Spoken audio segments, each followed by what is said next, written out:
오늘 본문 말씀 마태복음 10장 40절로 42절 말씀입니다. 마태복음 10장 40절로 42절 말씀, 하나님의 말씀입니다. 제가 봉독하겠습니다. 너희를 영접하는 자는 나를 영접하는 것이요 나를 영접하는 자는 나를 보내신 이를 영접하는 것이니라. 선지자의 이름으로 선지자를 영접하는 자는 선지자의 상을 받을 것이요 의인의 이름으로 의인을 영접하는 자는 의인의 상을 받을 것이요 또 누구든지 제자의 이름으로 이 작은 자 중 하나에게 냉수 한 그릇이라도 주는 자는 내가 진실로 너에게 이르노니 그 사람이 결단코 상을 잃지 아니하리라 하시니라. 아멘. 그리스도인은 영적으로 새로 태어난 이들입니다. 그래서 그들에게는 과거와 다른 새로운 변화가 나타납니다. 세계관이 바뀌게 돼요. 자신이 가장 큰 가치를 두고 있던 것이 그리스도께로 옮겨집니다.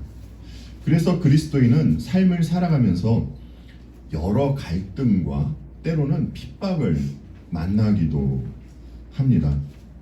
때로는 자신과 가장 가까이 있는 이들로부터 그 핍박을 당하기도 합니다. 하지만 이제 그리스도인은 자신이 두고 있는 가치를 위해서 한 곳만을 바라보며 살게 되죠. 마치 철로 역정에 등장한 크리스찬과 같이 말입니다. 오늘 본문에서 주님은 상에 대한 말씀을 하세요. 사람들 중에 상을 싫어하는 사람은 없을 것입니다. 모두 다 상 받는 것을 좋아합니다. 왜냐하면 상이라는 것은요, 자신이 한 일에 대한 그 일에 대한 보상으로 받는 것이기 때문입니다. 상을 받을 때는 다른 이들로부터 자신의 가치를 높이 평가받고 인정받는 것이기 때문에 사람은 누구나 상 받는 것을 좋아합니다. 오늘 본문 40절 말씀만 제가 다시 한번 읽어볼게요. 너희를 영접하는 자는 나를 영접하는 것이요 나를 영접하는 자는 나를 보내신 이를 영접하는 것이니라. 지난번에 말씀드렸듯이 이제 당시 유대인들은요, 그러니까 누군가로부터 보냄을 받은 사람은 보낸 사람과 동등한 취급을 했습니다. 그러니까 예수님도 이 생각을 가지고 오늘 본문 말씀을 하신 것이에요. 주님의 제자를 영접하는 사람은 곧 예수님을 영접하는 것과 마찬가지라고요. 그리고 이 부분에서 이제 우리는 중요한 한 가지 사항을 보게 됩니다. 사람에게는 그 소속감이라는 것, 이 소속감이라는 것이 굉장히 중요합니다. 오늘날은 그가 어디에 소속되어 있는가를 그를 평가하는 기준이 이제 되기도 하죠. 그래서 학생은 어느 학교에 다니는지, 회사원은 어느 회사에 다니는지를 중요하게 여깁니다. 우리는 과거에 사탄의 지배 아래에서 흑암의 세상에 속해 있던 존재였습니다. 그러나 지금은 어떻습니까? 그리스도 안에서 하나님께 속해 있는 자가 된 것이에요. 새로운 곳으로 소속되게 된 것입니다. 우리는 삼위일체 관계 속으로 흡수된 존재들입니다.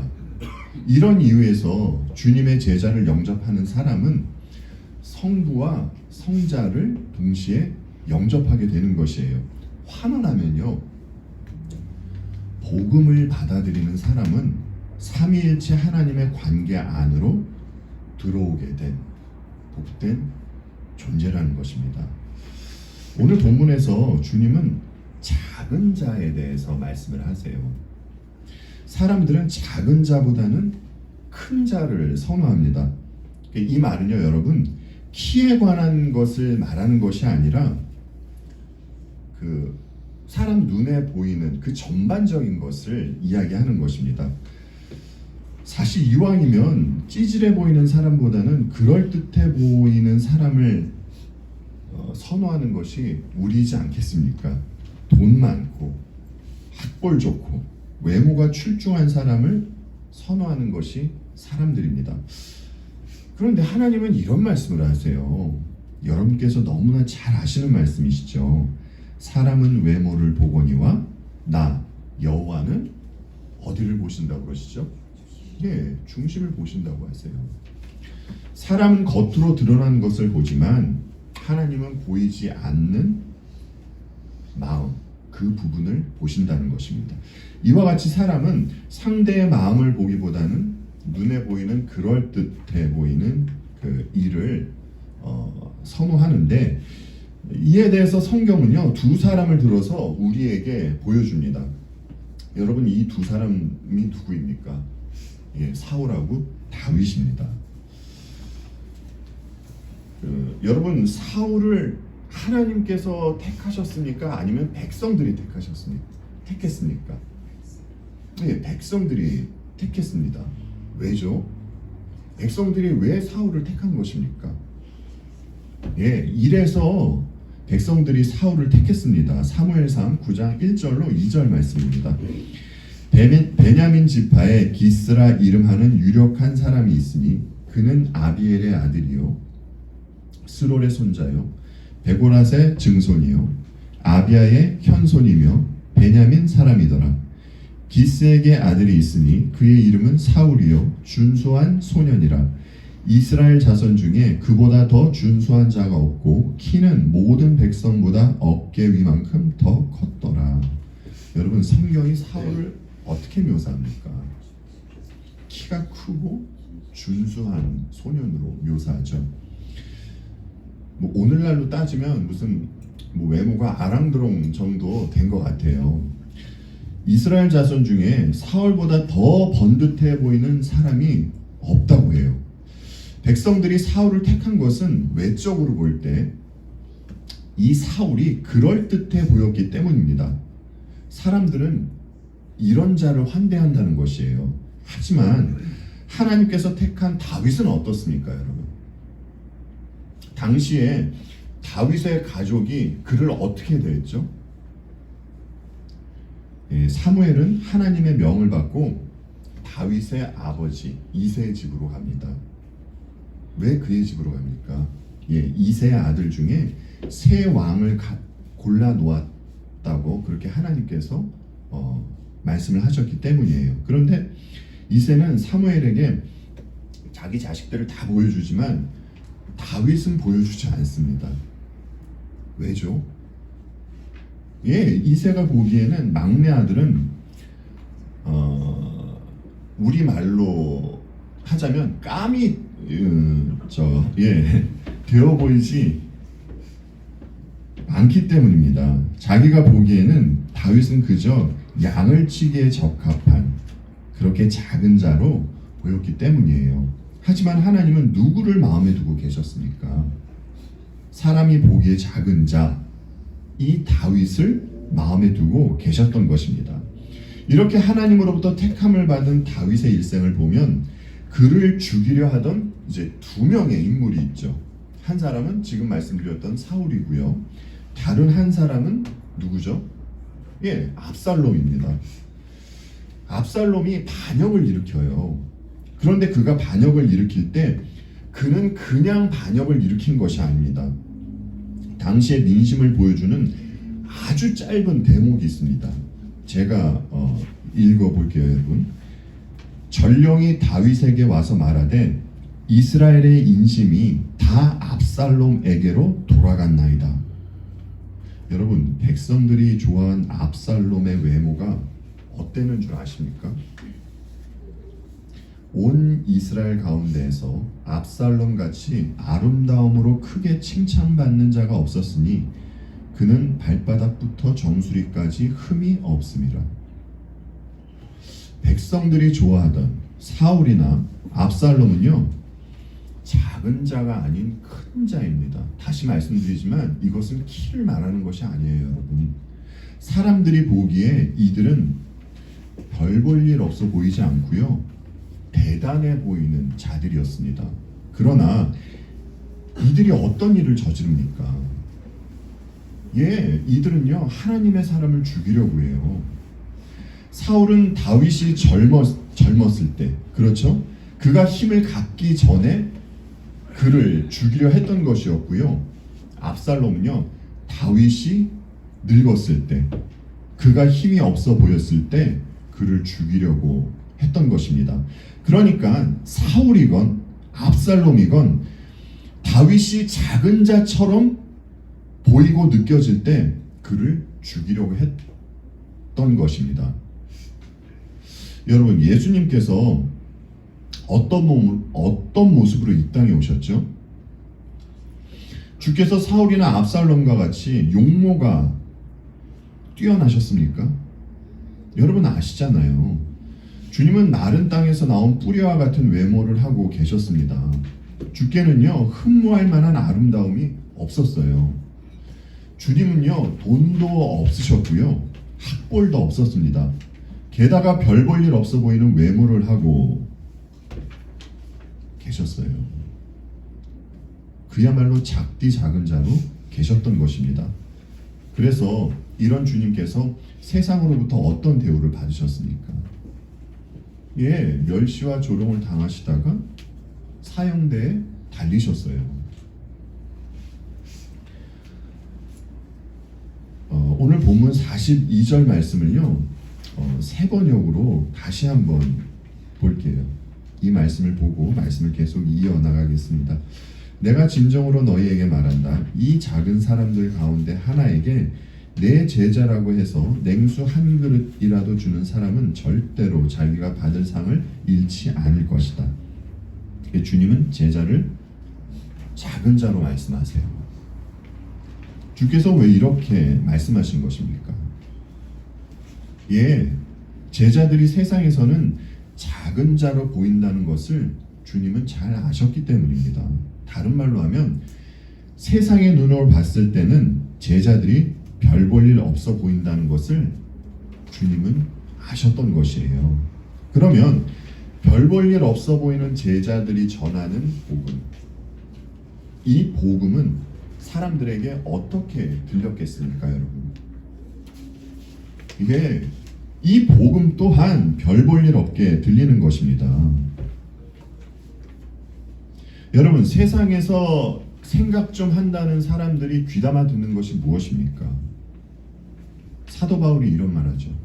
유대인은 표적을 구하고 헬라인은 지혜를 찾으나. 세상이 찾아가면서 듣는 것은요, 과학, 철학, 자기개발 같은 것입니다. 그런데 우리가 이 부분에 있어서 중요하게 생각할 것이 있습니다. 그러니까 신자가 그 성경을요, 최고의 권위에 둔 상태에서 과학이나 철학을 공부한다면 이것을 통해서 신자는 생각의 폭도 넓어지고요, 어느 정도 유익을 얻을 수 있을 것입니다. 그러나 과학이나 철학을 최고의 권위에 두고 이 상태에서 성경을 본다면, 복음을 듣는다면 이것은요, 별 볼 일 없는 복음으로 들릴 것이에요. 과거에 비해서 이제 오늘날은 좀 잠잠해졌습니다만, 그러니까 여전히 곳곳에서 성행하고 있는 것으로 알고 있습니다. 기독교 내에서 성령의 이름을 앞세워 이상한 은사주의 운동이 벌어집니다. 이제 이 내용에 대해서는 저보다도 여러분들이 잘 알고 계실 것이에요. 여러분, 기독교 내에서 왜 이런 일들이 벌어지는 것입니까? 예, 그들은 사실상 복음을 별 볼 일 없이 여기고 있기 때문이에요. 그래서 오늘날 이 복음에 자꾸 MSG를 첨가해서 사람들로 하여금 뭔가를 느끼게 하고 체험하게 하는 것입니다. 그런데 여러분, 이 사람들이 이런 일을 할 때 누구를 부르면서 이런 일을 합니까? 예, 주님의 이름을 부르면서 이런 일을 해요. 주여 주여 라고 하면서요. 주님과 전혀 상관없는 일을 하면서도 이들은 주님의 이름을 부르는 것입니다. 우리 주님은요, 사랑의 주님이세요. 그렇죠, 여러분?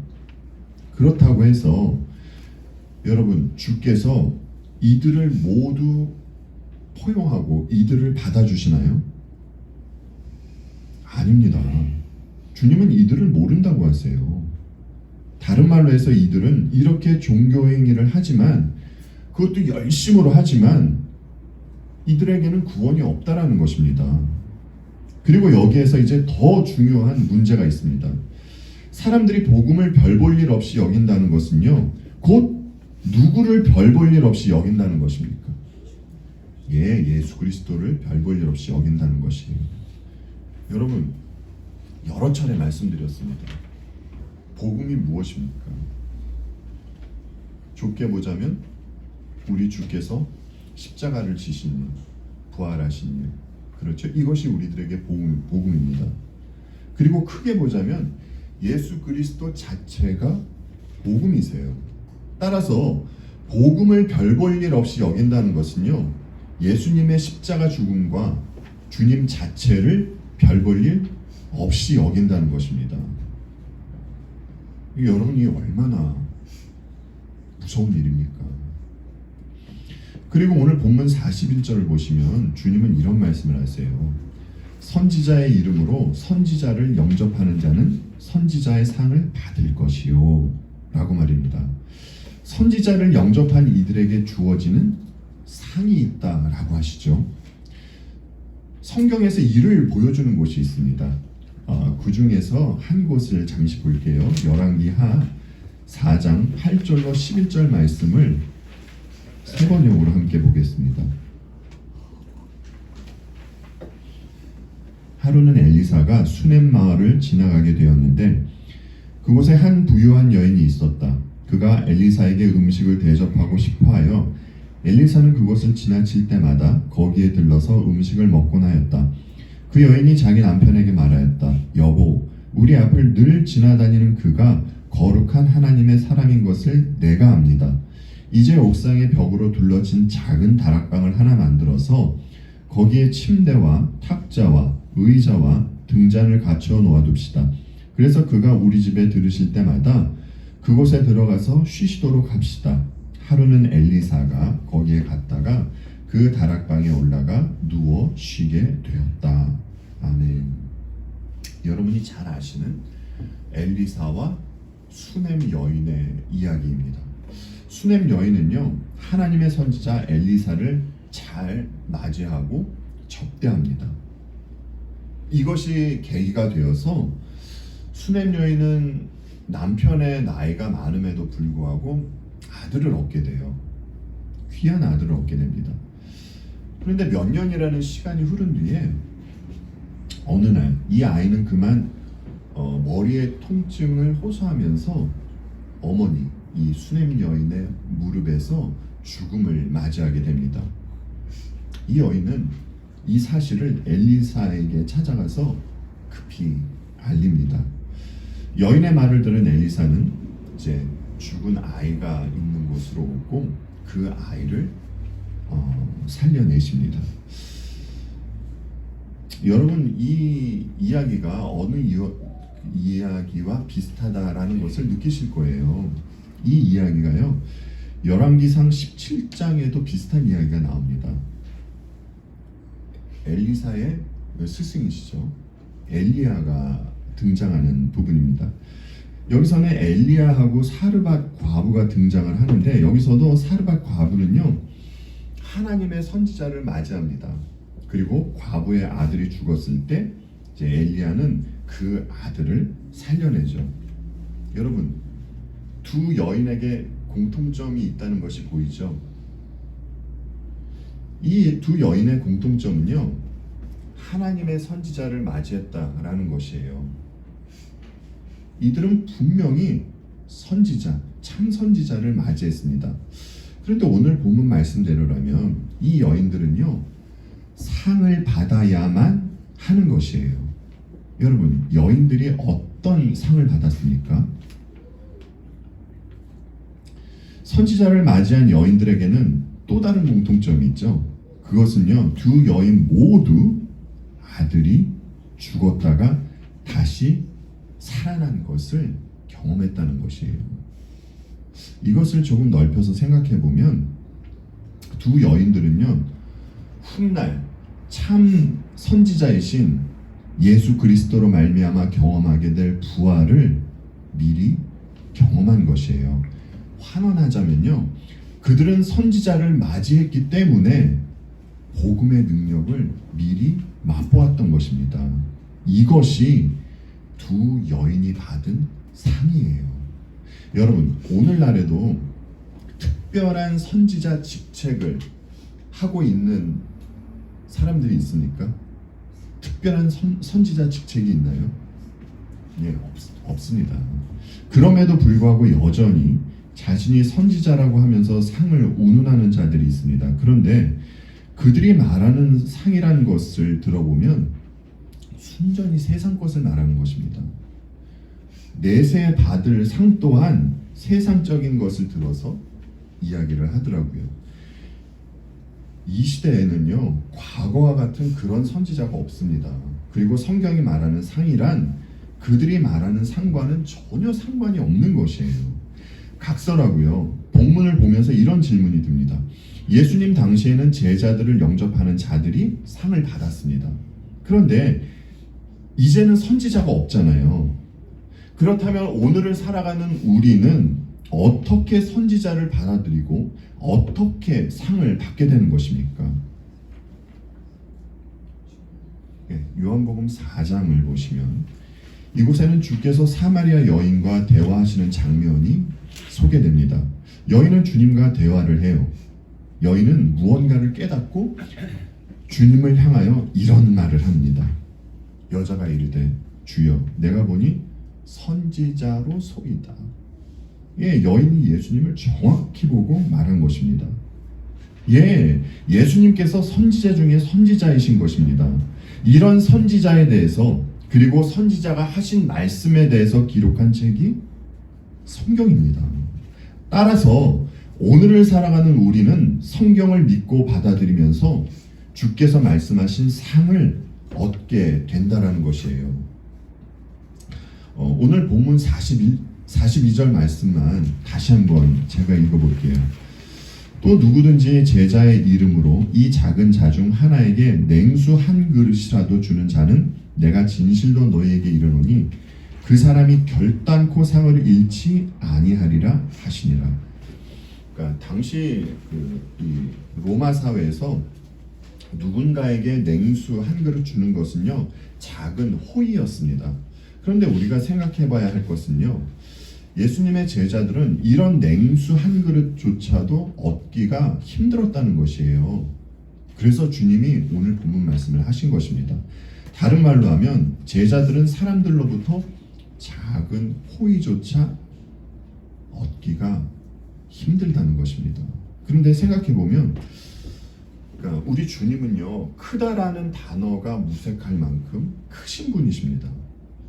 왜냐하면 우리 주님은 창조주 하나님이시잖아요.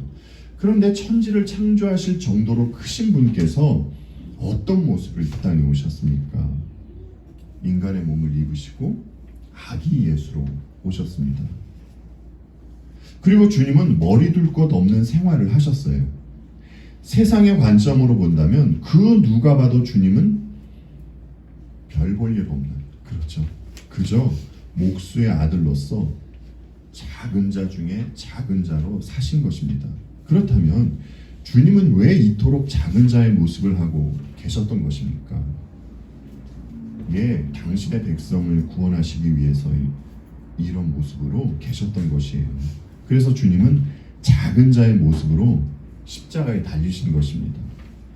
그러면 사람들이 주님께 감사한 마음으로 냉수 한 그릇 가져다 준 사람이 있습니까?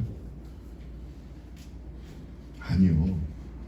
주님께 온 것은요, 냉수 한 그릇이 아닌 신 포도주였습니다. 요한복음 19장의 말씀이죠. 거기 신 포도주가 가득히 담긴 그릇이 있는지라 사람들이 신 포도주를 적신 해면을 우슬초에 메어 예수의 입에 대니 예수께서 신 포도주를 받으신 후에 이르시되 다 이루었다 하시고 머리를 숙이니 영혼이 떠나가시니라. 이와 같이 예수님께서 신 포도주를 받아주셨기 때문에 우리는 마치 작은 자에게 냉수 한 그릇을 준 것처럼 그렇게 상을 받은 존재로 살아갈 수 있는 것입니다. 그리고 우리는 오늘 본문을 보면서 이런 생각이 들 수 있어요. 그래, 작은 자 중 하나에게 냉수 한 그릇이라도 주자. 예, 당연히 성도로서 품어야 하는 따뜻한 마음이라고 생각을 합니다. 그런데 중요한 것은요, 여러분 또한 세상에서 작은 자다라는 것을 망각하면 안 된다는 것이에요. 아까 말씀드렸듯이 이 시대에는 특별히 선지자 사역을 하는 사람은 없습니다. 하지만 예수님을 믿고 살아가는 이들은 그리스도 안에서 왕으로, 제사장으로, 선지자의 역할을 감당하면서 살게 되는 것입니다. 그럼에도 불구하고 우리의 죄성은 끊임없이 큰 자가 되려고 하는 것이죠. 남보다 스펙도 많이 쌓고, 남보다 높이 오르며, 남보다 많이 가지려고 합니다. 절대로 남에게 져서는 안 된다라고 그렇게 생각을 하기도 하고요. 하지만 하나님은 때로는 당신의 백성에게 필요하시면 그 백성을 작은 자로 빚어가세요. 작은 자의 삶을 사신 그리스도의 삶을 따르게 하십니다. 이제 여기서 우리에게 갈등이 생겨나는 것이죠. 고린도전서 9장을 보시면 사도 바울은요, 그리스도인의 생활을 이제 달리기에 비유를 합니다. 바울은 고린도 교인들에게 상을 받도록 이제 다름질하라라는 말을 해요. 그런데 여기서 중요한 것은요, 무작정 뛰면 안 된다는 것입니다. 목표를 정해놓고 뛰어야 한다는 것이에요. 그러니까 신앙생활에 있어서는 방향성이 굉장히 중요하다라는 것입니다. 그리고 바울은 이제 빌립보서에서 이렇게 유명한 말을 하죠. 표대를 향하여 그리스도 예수 안에서 하나님이 위에서 부르신 부름의 상을 위하여 달려가노라. 여러분, 하나님이 위에서 부르신 그 부르심의 상이 무엇입니까? 예, 그것은 바로 구원이에요. 바울이 말하는 상은 구원인 것입니다. 그러면 오늘 본문에서 예수님께서 말씀하신 상은 무엇입니까? 구원은 당연한 것이고 만사형통, 부귀영화를 누리는 이 상을 말씀하신 것인가요? 예, 아닙니다. 주께서 말씀하신 상도 구원을 말씀하신 것이에요. 마태복음 25장에는 이곳을 보면 이제 하늘의 장면을 비유로 보여주는 곳이 있습니다. 이곳에는 구원받은 자 그리고 구원받지 못한 자 두 그룹이 소개됩니다. 그런데 주님은 구원받은 자들에게 이런 말씀을 하세요. 내가 줄일 때 너희가 먹을 것을 주었고 목마를 때 마시게 하였고 나그네 되었을 때 영접하였고 헐벗었을 때 옷을 입혔고 병들었을 때 돌보았고 옥에 갇혔을 때 와서 보았느니라. 이 말씀을 들은 구원받은 자들의 반응은요, 이런 것입니다. 예? 저희가요? 라고 이렇게 주님께 물어요. 이때 주님은 그들에게 이런 말씀을 하십니다. 내가 진실로 너에게 이르노니 너희가 여기 내 형제 중에 지극히 작은 자 하나에게 한 것이 곧 내게 한 것이니라. 여러분은요, 이런 일을 한 적이 있으십니까? 아니, 이런 일에 관심을 두고 이런 일을 하시면서 사시나요? 만약 그렇지 않다면 구원받지 못한 그룹에 있어야 하는 것 아닙니까? 여러분, 다시 말씀드리지만요, 구원은 우리의 공로로 받는 것이 아니라 주님의 공로 때문에 받는 것입니다. 이 땅에 있는 주님의 백성들은 작은 자들이에요. 예수 그리스도를 믿으면서 큰 자로 있는 사람은 단 한 사람도 없습니다. 모두 다 작은 자들입니다. 주님은 이들을 위해서 십자가에 달리신 것이에요. 그리고 십자가에서 이것을 쏟으셨습니다. 요한복음 19장 34절에서 이런 말씀이 있죠. 그중 한 군인이 창으로 옆구리를 찌르니 곧 피와 물이 나오더라. 예, 주님은 우리를 위해서 당신의 피와 물을 쏟으신 것입니다. 주께서 십자가를 통해서 우리에게 주신 이 물이 있었기 때문에 우리가 구원을 얻게 된 것이에요. 주님이 우리를 위해서 한 일은 우리가 믿음으로 받아들이기 때문에 받은 사람의 무리에 우리가 있게 되는 것입니다. 이것이 우리가 받은 상이고, 이 상은 결단코 잃어버릴 수 없는 상이란 것이에요. 그런데 여러분, 물론 우리가 예수 그리스도의 공로 의지하여 구원을 받는 것이지만, 이 사랑과 은혜를 깨달은 자들에게는 다시 주께서 우리에게 그러하셨듯이 우리 또한 작은 자들에게 관심을 갖고 그들의 필요를 채워주려 하는 모습이 우리들에게 나온다는 것입니다. 우리는 이 사실을 반드시 인식하면서 살아야 할 것입니다. 우리 주위에는 정말 작은 자들처럼 보이는, 아예 정말 보이지도 않는 것과 같은, 그렇게 살고 있는 이들이 있습니다. 이들에게 관심을 갖고 그들과 함께 표대를 향하여 나아가는 우리 베르트 개혁 장로교회, 마음이 따뜻한 우리 모든 성도님들이 되시기를 바라며 오늘의 말씀을 마치도록 하겠습니다.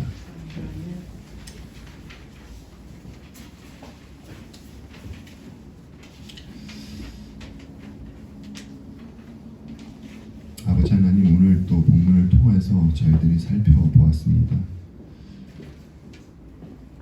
저희들이 어찌 그 아버지로부터 그 놀라운 상을 받을 수 있는 존재가 되었는지요.